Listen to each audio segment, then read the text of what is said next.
for me, Tam, I think this is take nothing away from Celtic, but I think it's a weaker league this season. 100%. I think it's the weakest league that I've seen in top flight I've seen in about 20 years.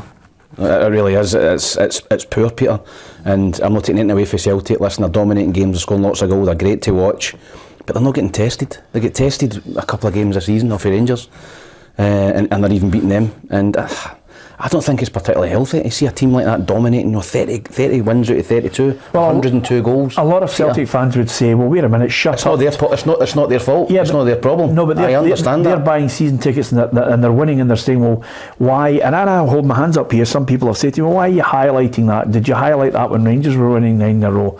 Well, it was more competitive back then. Well, I would say to you that 6 out of the 9 times that Rangers won the 9 in a row, 6 of those times where they won the 9 in a row, Aberdeen were their main competitor. Celtic were on their knees financially.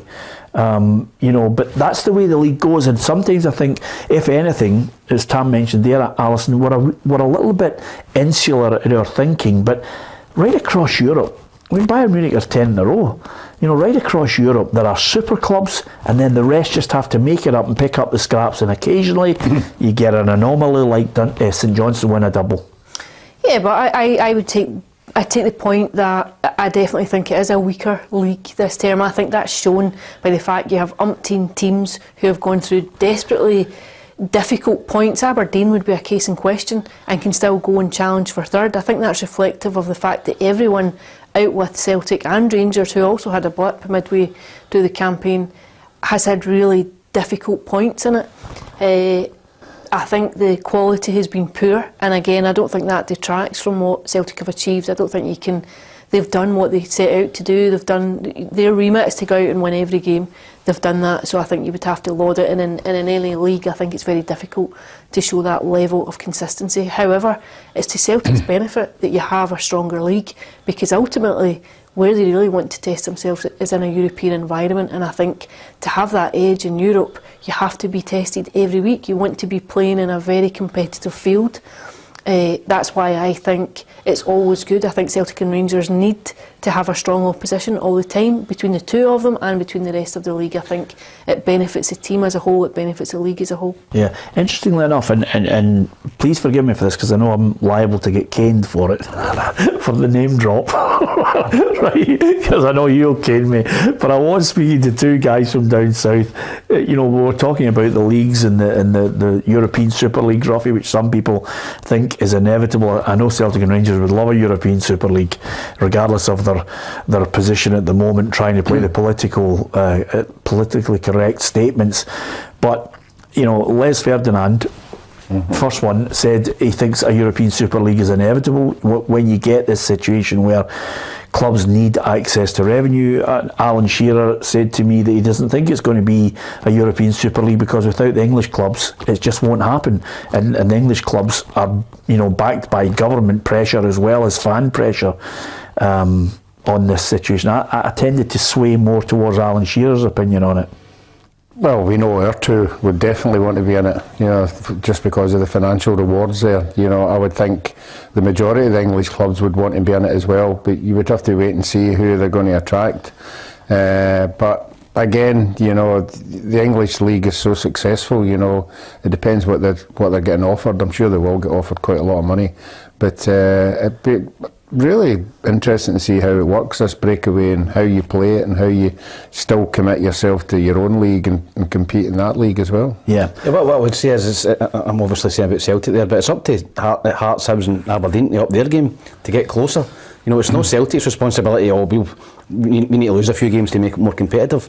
Hibs, Hearts and Aberdeen have all been poor this season, and they've got to up the levels, Peter, because there can't be anything worse than going to a Hearts Rangers game or a Celtic Hibs game and you're getting battered. That's not happened. We always gave them a game. In some of the games this season have been an absolute no contest. Against Aberdeen, Hibs and Hearts, when Old Firm play them, it's been a no contest. It's been a doing.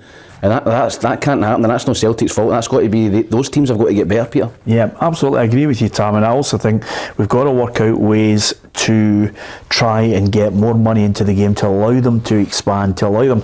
I'd like to see more and more Scottish players get a chance, but also there's no point in giving them a chance if they're not of a certain standard, Ruffy. So if there's more money there, you can develop the game. You can obviously bring in better quality players to give them a half decent game, and I think we need to find that. Although I do think the next couple of years there's going to be a real change in the way football is broadcast, and that might open it up for Celtic and Rangers.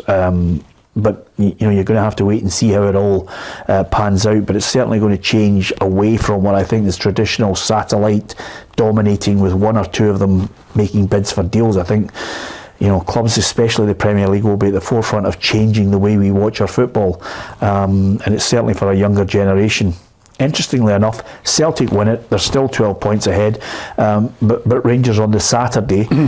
Well, St Mirren gave them a game for about 75 minutes, Ruffy, is what Tam's pointing out there. Mark O'Hara hit two.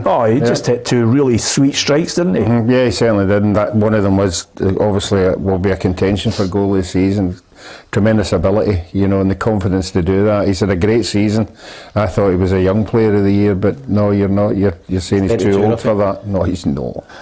Did you say young player of the year? No, I thought he was. Yeah. I think, well, what is a young player? 23? Under 23. I thought he was running about 23. I thought he was 23. He's not getting it. No, he's not getting it because he's been not around. Qualified. Yeah.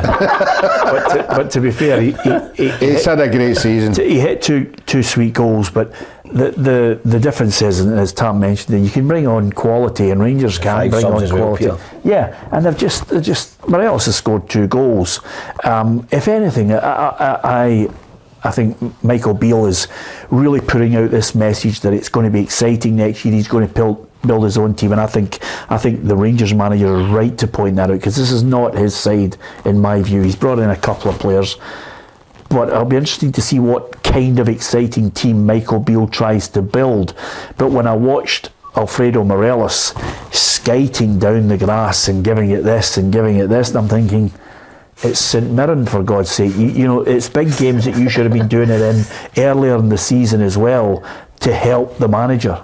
Yeah, I would absolutely 100% agree with that. I think players of Morelos' ilk and of the talent that you've seen at times have to be relied upon for big game performances, and I think that's the difference between Celtic and Rangers this season, where Celtic have got the likes of Kyogo and Callum McGregor who step up. Jota, you can rely upon them when the stage is set for a big game. These are the guys that turn up and produce the goods.